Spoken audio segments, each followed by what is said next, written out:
I'm Layla. Welcome to Raid Lore Stories. So today's lore stories, I want to talk about Sethallia.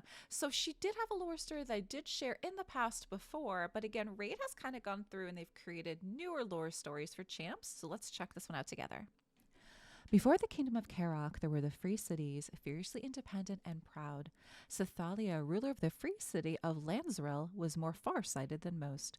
She had served as an envoy to the elven nation of Aravia and seen what their tightly unified kingdom had accomplished.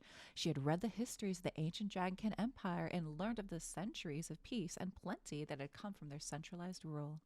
While the tyranny of the dragon emperors repelled her, she concluded that they became tyrants due to preventable factors. Her interpretations were colored by her sharp distaste, expressed only privately, for the other free cities and their lords who cared more about personal status and grudges than the common good. She believed a lord's notion of commonwealth must extend not only to their subjects but to their rival subjects, for the people of Karok shared so many cultural and spiritual bonds. The freedom of the free cities she saw as foolish, for the price of their freedom was division and thus weakness. A series of catastrophic events proved some of the merits of her views. A free city was nearly destroyed by rampaging skinwalkers. Later, disaster unfolded at the Council of Narbuk, a conclave intended to ease tensions and mend rifts between branches of the Church of Lamea. Sethallia, always a believer in unity, listened eagerly for news from the council, expecting a new age of peace and tolerance to emerge. Instead, a chaotic schism unfolded when certain delegates were allegedly assassinated during a recess from one heated exchange. Hardliners from the Sacred Order and the Free Cities took control of the council and declared, among other strict and inflammatory decrees, that skinwalkers were to be universally abhorred and destroyed as servants of darkness. In the wake of this, savage purges occurred all over Karok. Sethallia had always sympathized with skinwalkers, viewing them as victims of a curse and not monsters, and was disgusted by the council's verdict. But her voice of calm and reason was not enough to control the rising tide of hatred. While blood flowed in the streets and the lords plotted how best to exploit the chaos for their own gain, Sethallia saw even greater troubles brewing and prepared lance rolls for long years of hardship, stockpiling grain and recruiting troops. Others called her paranoid. Sethallia was right again. The repercussions of the debacle at the council took time to propagate, but like an avalanche triggered by a distant quake, backlash was inevitable.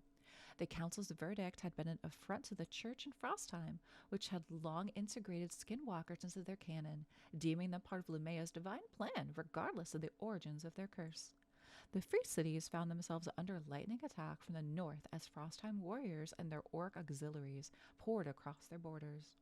The lords of the Karok's free cities were largely unconcerned with culture and politics outside their realm, and so failed to realize exactly how high the tension on their border had been ratcheted. They peered dearly for this. As the northernmost cities fell, many lords saw the chaos as a gainful opportunity. Many paid off the invaders, creating a bidding war whose loser was overwhelmed and sacked without assistance from the others, enriching and empowering the Frostheim coalition in the process. The free cities were defeated in detail, and Sethallia's warnings finally gained credibility. The lords styled themselves knights, but they had no leader to rally them all together and direct their strengths toward the true threats that surrounded them. Long and grinding years of war and raiding passed while the free cities slowly coordinated a coherent defense. Lands were fortified and prepared, withstood wave after wave of attacks, proving to be a keystone in the defense of the realm overall. If Sethallia's realm had fallen, the unity of the others would likely have disintegrated, and Karok was a polity which have ended then and there. Instead, she endured, rallying support from the flagging lords, until the men emerged who godfathered the kingdom of Karok as a new political entity, Aeslin the Steward. If Aeslin, first king of Karok and knight of knights, was the godfather, Sethallia must be accounted the godmother. Due to the evolving contours of the war, she could not coordinate extensively with Aeslin and met him only once at his coronation. But she was one of his first and greatest advocates. Respected for her foresight, she helped justify Aeslin's growing constellation of power. Aeslin went on to unite the free cities and drive the Frostheimers back, establishing borders of Karok that have persisted more or less unchanged through the present. He later entered into a political marriage as part of the process of rebuilding Frostheim and Karok's relationship, a fact that was said to have left Sethallia quietly heartbroken. Well, guys, I have to say this story is drastically different from what her initial story was. Initially, she was basically a baroness, and her town, her court, basically her territory was attacked by orcs, and she was able to defend, right? And then after she defended, she kind of rose up into the courts. This one I felt like was kind of all over the place. It was kind of hard to follow. I truthfully felt that way. And then what do they have here in the end? They have her basically as a love interest with the first king of Karok. So, I'm not really digging this story considering I think I liked her original story better.